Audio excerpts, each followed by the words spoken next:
Hello everyone, welcome to my channel online GS by Diwakar.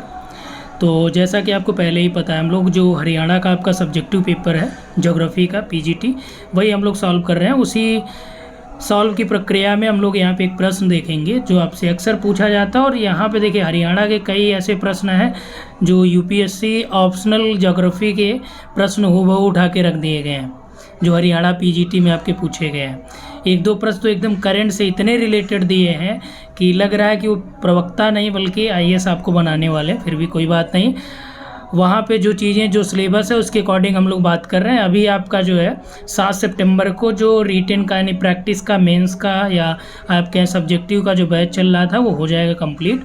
और यहाँ पे हम कुछ प्रश्नों को देख लेते हैं। एक प्रश्न आपके सामने रहेगा, ये आपका है मरुस्थलीकरण की प्रक्रिया को 2 उदाहरण देते हुए आपको समझाना है, ठीक है ना। स्पेशली आपको 2 एग्जाम्पल देना है, वहाँ पे मरुस्थलीकरण कैसे हुआ है, ठीक है, उसको परिभाषित करते हुए, उसको बताते हुए, और वर्तमान में क्या उपाय उसमें करे जा रहे हैं उसको आपको यहाँ पे मेंशन करना है। तो यहाँ पे हम आपको विद मैप दिखाएंगे, ये भी हम लोग डिस्कस करेंगे कहाँ पे आपको क्या चीज़ें ऐड करनी है, ठीक है। तो आप हमारे साथ बने रहिएगा। आगे देखिए, आपका यहाँ पे और भी कोर्सेज अवेलेबल हैं, जो आपका जीएस बाय दिवाकर एप्लीकेशन ऊपर दिख रहा होगा, वहाँ पर आप जाइए या हमें व्हाट्सअप कर लीजिए, ठीक है ना, वहाँ डिटेल मिल जाएगा। चलिए यहाँ से देखते हैं हम लोग प्रश्नों को कैसे लिखना है।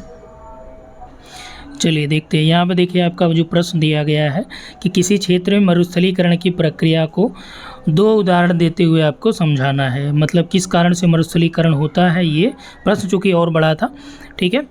किसी क्षेत्र में मरुस्थलीकरण को और उसकी प्रक्रिया को आपको समझाना है, ठीक है। और इसमें एग्जाम्पल भी देते हुए 2 एग्जाम्पल दीजिए, उन एग्जाम्पल को आपको एक्सप्लेन करना है, ठीक है ना। अब इसमें हमने जो फॉर्मेटिंग करी है उसमें कुछ एक्स्ट्रा भी ऐड किया है। क्यों किया है? क्योंकि कई बार क्या है कि ये आपका पेपर कब का है, पीजीटी जो आपका सब्जेक्टिव पेपर है हरियाणा का पिछला भी हुआ है, ठीक है, उसमें ये प्रश्न पूछे गए हैं।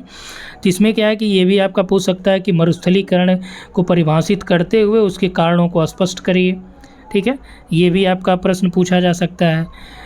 या सहारा मरुस्थल में या साहेल प्रदेश में जो आपका ग्रेट ग्रीन वॉल है, ठीक है, उसको आप स्पष्ट करिए या उसको उदाहरण देते हुए स्पष्ट करिए, उसके बारे में बताइए कुछ।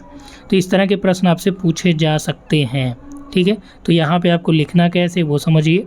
सबसे पहले आपको ये करना है फॉर्मेटिंग में, देखिए मरुस्थलीकरण की प्रक्रिया या मरुस्थलीकरण के कारण। तो आपको मरुस्थलीकरण की परिभाषा नहीं लिखनी, क्योंकि क्या है कि वहाँ एग्ज़ाम में आपको 15 प्रश्न करने हैं, 18 प्रश्न आएंगे, और आपके पास जो समय है वो 3 घंटे का है, यानी कि 180 मिनट का समय है। इस 180 मिनट में एक प्रश्न पे 12 मिनट जाएगा, 2 मिनट आप इधर उधर कर लीजिए, 10 मिनट है, ठीक है। 10 मिनट में भाई आप उठाएंगे पेन, तुरंत लिखने नहीं लगेंगे, बल्कि आपको क्या करना है, आप अपने दिमाग में एक बार सोचेंगे, उसकी थोड़ी सी आप फॉर्मेटिंग कर लीजिएगा पेपर में लिखते समय कि आपको शुरुआत में क्या लिखना है, बीच में क्या डालना है, लास्ट में क्या डालना है। क्योंकि जब आप लिखने लगते हैं उस फ्लो में क्या होता है कि चीज़ें आप भूल जाते हैं। जैसे आपको आता बहुत कुछ है, लेकिन कहाँ पर कौन से सिस्टमेटिक आर्डर में लिखना, वही गड़बड़ हो जाता है, तारतम्यता। तो सबसे पहले आप एक फुटनोट या यहाँ पे साइड में आप जो है एक फॉर्मेटिंग कर लीजिएगा छोटा सा, आपको स्टार्टिंग में क्या करना, कैसे क्या लिखना, उसके बाद आप लिखना चालू कर लीजिए। या लास्ट में रफ वर्क टाइप का एक बना के उसको काट दीजिएगा, जहाँ पे सारी फॉर्मेटिंग आप कर लीजिएगा, ठीक है ना। तो इससे क्या है कि आप जो 10 मिनट है, मान लीजिए 2 मिनट या 3 मिनट में अगर आप सोचने का टाइम लगा रहे हैं, तो जो बचे 7 मिनट है, 7 मिनट में आराम से आप जो है 100 से 150 वर्ड ईजिली लिख सकते हैं। तो आपको वर्ड लिमिट भी 150 से 200 मैक्सिमम करनी है, ठीक है। ज़्यादा आप करने के चक्कर में होंगे 200 या 250, तो आपका प्रश्न छूट जाएगा। प्रश्न आपको सभी करने हैं। और ज्योग्राफी है तो थॉट को छोड़ दीजिए, मैक्सिमम जो आपके पोर्शन है लगभग सभी में आपके कुछ न कुछ मिल जाएंगे डायग्राम या मैप बनाने के लिए, ठीक है ना। चलिए यहाँ पे समझिए, मरुस्थलीकरण का आपको परिचय देना है। इसको क्या बोला जाता है, पर्यावरणीय बंजर भी बोला जाता है, यानी कि इसका परिभाषा आपको देनी है। और परिभाषा देखिए, मरुस्थलीकरण के जो कारण है वही आप इसके अंतर्गत इंक्लूड कर सकते हैं। देखिए क्या कारण है, इसकी परिभाषा दी जाती है कि जिन प्लेस पे वर्षा आपका रेनफॉल क्या होता है पर ईयर 25 सेंटीमीटर से कम होता है, तो उस एरिया को, उन क्षेत्रों को हम लोग मरुस्थलीकरण के अंतर्गत शामिल करेंगे। वहाँ की जलवायु कैसी होती है, शुष्क जलवायु हो, वनस्पति का अभाव हो जाए, ठीक है, जैव विविधता में अल्पता हो जाए, ये सभी जिन क्षेत्रों में सर्वाधिक देखे जाते हैं उनको हम लोग मरुस्थल की संज्ञा दी जाती है। जैसे आप देखते हैं कि यमुना नदी को या दामोदर नदी को जो है इसको भी मरुस्थल की संज्ञा दी जाती है। क्यों दी जाती है? क्योंकि यहाँ पे जो जैव विविधता है वो शून्य हो जाती है, वहाँ पे इतना ज़्यादा प्रदूषण हो जाता है, तो इसीलिए ये आपका जैव विविधता में अल्पता के कारण भी मरुस्थल होता है। वनस्पति के अभाव के कारण भी मरुस्थल कहा जाएगा। शुष्क जलवायु होगी तो जाहिर सी बात होगा। और इसमें देखिए क्या रीजन्स हो सकते हैं, जलवायु परिवर्तन है, वनों की कटाई है, ठीक है, ये प्रमुख कारणों में से एक है। ठीक है, तो यहाँ पे देखिए जो SDG आपका 15 है, टोटल SDG जो गोल हैं वो आपके कितने हैं, 17 है। जो SDG 15 है वो आपका सतत विकास लक्ष्यों में स्थलीय पारितंत्र के जीवन को भी शामिल किया गया है। ये आपका मोस्ट इम्पॉर्टेंट है, क्योंकि ये लाइन जब आप डालेंगे ना तो इससे क्या होगा कि नंबर आपके बढ़ने के चांसेस होते हैं, क्योंकि वो चेक करेगा आदमी तो जान जाएगा भाई कहानी केवल आप नहीं लिखे हैं, क्योंकि मरुस्थल कारण और ये सब कहानी ही है एक तरह से आप समझिए। तो ये क्या हो गया, मरुस्थल की परिभाषा है या उसके कारण। अब देखिए हमने जो यहाँ पे मेंशन किया कि कैसे आपको ये फॉर्मेटिंग होगी पहले। अब देखिए इसका जो लिखा गया कि मरुस्थलीकरण जो आपका यहाँ पे दिया गया, इसका मूल कारण किसी क्षेत्र में वनस्पतियों का अभाव है जो प्राकृतिक कारणों या मानवीय कारणों की वजह से किसी स्थान से क्या होती हैं, धीरे धीरे समाप्त हो जाती हैं, जिसमें कई चीज़ें योगदान करती हैं, जिसमें आपका प्रमुख रूप से सूखा योगदान करता है। किसी स्थान पर पर्याप्त वर्षा का जो अभाव पाया जाता है उसकी वजह से क्या होती है, वहाँ पे वनस्पतियाँ जीवित रहने के लिए संघर्ष करते हुए धीरे धीरे समाप्त प्राय हो जाती हैं। ठीक है, और धीरे धीरे मृदा के जो पोषक तत्व वो भी समाप्त हो जाते हैं, क्योंकि भाई टेम्परेचर वहाँ पे ज़्यादा होगा, उस हिसाब से रेनफॉल वहाँ पे मिल नहीं पा रही है। ठीक है, इसके बाद क्या होता है, जाहिर सी बात है मृदा के पोषक तत्व खत्म तो ज़मीन कैसी हो जाएगी, बंजर, यानी कि आपका अनुर्वर हो जाएगी, वहाँ पर आपका कुछ होगा नहीं। तो अनुर्वर यानी कि मरुस्थल की तरफ उसका प्रभाव होता जा रहा है। ठीक है, जिसके अन्य कारण होते हैं, जलवायु परिवर्तन भी है। सूखा तो प्रमुख कारण, अगर आपसे पूछा जाए ऑब्जेक्टिव की मैं बात करूं तो मरुस्थलीकरण का प्रमुख कारण आप सूखा कहिए, और जब इसको आप लिखिए तो इसको आप पैराग्राफ में भी दे सकते हैं, या आप इसको वन लाइनर भी आप ऐसे पॉइंट वाइज भी बना के लिख सकते हैं। ठीक है ना, तो जलवायु परिवर्तन, वनों की अंधाधुंध कटाई और जलभृत का अतिदोहन है। जलभृत का मतलब कि जो आप धरातल से पानी निकालते हैं, ठीक है, जब बहुत ज़्यादा हम लोग जैसे आप पंजाब और हरियाणा राज्यों में देखेंगे तो सिंचाई इतनी ज़्यादा वहाँ पे हो चुकी है कि इस वजह से क्या हुआ कि वहाँ पे कई क्षेत्रों में जो भूजल है, ग्राउंड वाटर लेवल है, बहुत नीचे चला गया या ना के बराबर, या कहीं कहीं क्या हो गया, समाप्त हो गया है। ठीक है, तो वही चीज़ यहाँ पे आपका जलभृतों का दोहन, तो इसी को आप एक्सप्लेन भी कर सकते हैं। जलभृतों के दोहन में आप एग्जाम्पल देते हुए कि जलभृतों का दोहन पंजाब और हरियाणा राज्यों में अधिकतर हुआ है, इसलिए पंजाब और हरियाणा में जो भूजल है वो बहुत नीचे चला गया या कहीं कहीं न के बराबर है, लगभग समाप्त प्राय हो गया है या समाप्त हो गया है, जिसकी वजह से निकट भविष्य में संभावना ये है कि यहाँ पे क्या हो सकता है, बंजर विकसित हो सकता है।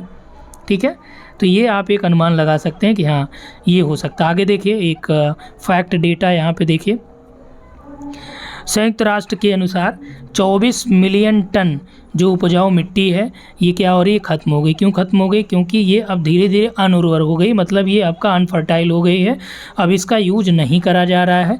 ठीक है, तो लगभग सोचिए 24 million tonne, sorry billion tonne है। ठीक है, 24 अरब है, मिलियन यानी कि 10 लाख में आपका आ जाएगा ये आपका। ठीक है, तो 24 बिलियन टन उपजाऊ मिट्टी खत्म हो गई है, जो धरती का 2/3 जो है।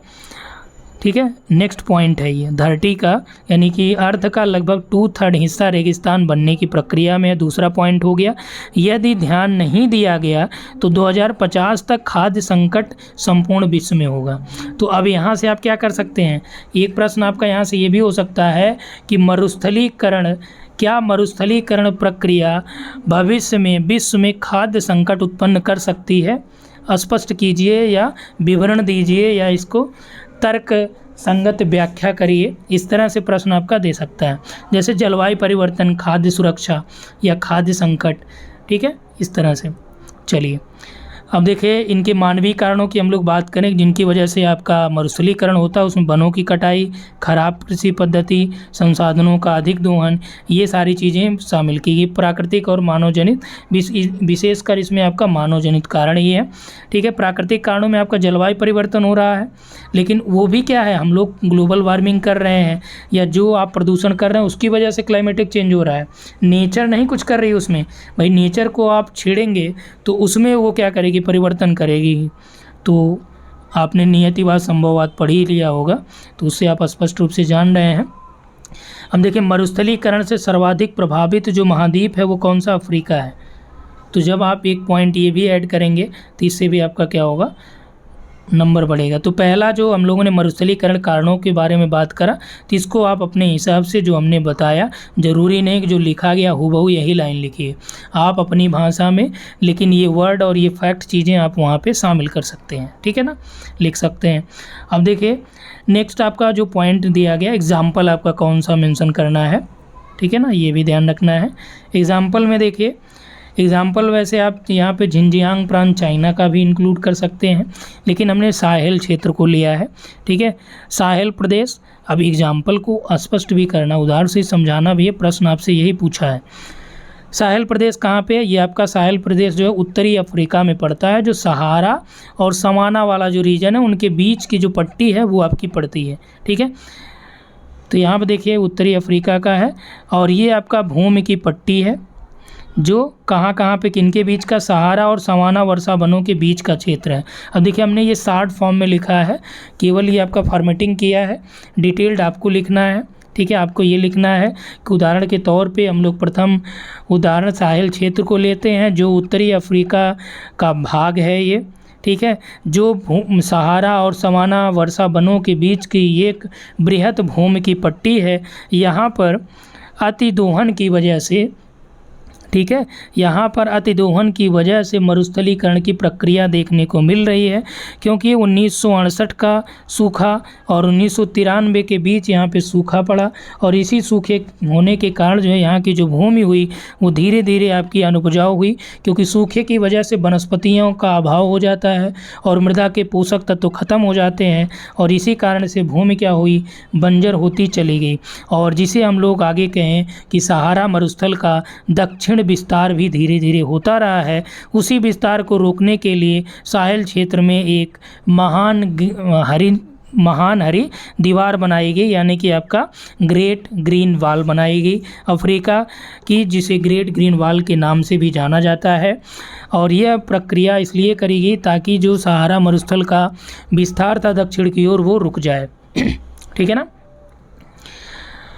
ये जो महान दीवार थी इसको बनाने में इसकी शुरुआत 2007 में करी गई, जिसमें 11 देशों ने अपना सहयोग दिया। और ग्रेट ग्रीन वॉल यानी महान हरी दीवार का मतलब ये है कि इसमें पौधरोपण से लिया गया, ऐसा नहीं कि जो है कोई ईंट पत्थर की दीवार बनाएगी, बल्कि यहाँ पे क्या किया गया, कई किलोमीटर लंबाई चौड़ाई में आपका जो है पौधरोपण किया गया। ठीक है ना, यहाँ पे नीचे देखिए दिया गया कि 15 किलोमीटर चौड़ा और 8000 किलोमीटर लंबा, सोचिए 8000 किलोमीटर लंबा पौधरोपण किया गया। सहारा को दक्षिण से फैलने से रोकना है। ठीक है, तो महान हरी दीवार का मेन बनाने का उद्देश्य यही था कि सहारा मरुस्थल को दक्षिण विस्तार से रोकना है, और इसको रोकने के लिए 11 देशों ने 2007 में मिलकर 15 किलोमीटर चौड़ी 8000 किलोमीटर लंबी पौधरोपण करके एक महान हरी दीवार बनाई। ठीक है ना, अब आइए उन दीवारों को भी दिखा देते हैं आपको। ये देखिए यही वाला जो है आपका जो ग्रीन वॉल की बात करेगी, इधर आपका क्या है, सहारा मरुस्थल है, और इधर आपका क्या है, ये पूरी बेल्ट है किसकी, पौधों के रोपण की। क्योंकि आप जानते हैं कि अगर ये सूखा क्षेत्र है, ठीक है ना, और ये आपका नम वाला एरिया है, तो सूखा नम से यहाँ पे क्या होगा कि इसका नमी ये भी आपका क्या करेगा, खींचेगा, धीरे धीरे ये वाला एरिया भी क्या होगा, सूखा हो जाएगा। तो ऐसे ही सहारा मरुस्थल जो आपका यहाँ पे दिया गया है, इसका दक्षिणतम विस्तार ऐसे हो रहा था। ठीक है, इसी दक्षिणतम विस्तार को रोकने के लिए इधर के जो और देश हैं वो सब मिल के यहाँ पे आपका 8,000 किलोमीटर लंबी ग्रेट ग्रीन वॉल का निर्माण किया। यहाँ पे देखिए सोर्स भी मेंशन किया गया है, ग्रेट ग्रीन वॉल से ये सोर्स आपका लिया गया। ठीक है, यहाँ तक क्लियर हो गया। तो आप लोग जब लिखिएगा तो ये वर्ल्ड का मैप, ये अफ्रीका का मैप बना दीजिएगा। ज़रूरी नहीं कि आप देशों का नाम लिखिए, बल्कि उसमें क्या करना है आपको, केवल ये आप फ्लो चार्ट मतलब ये एक मैप बना के उसमें आप दिखा दीजिए, ऐसे लिख दीजिए। देखिए ये आप अफ्रीका का मैप बनाइए, ऐसे एक साइन करके यहाँ पे लिख दीजिए ग्रेट ग्रीन वॉल। ठीक है ना, तो ये आप ध्यान रखिएगा।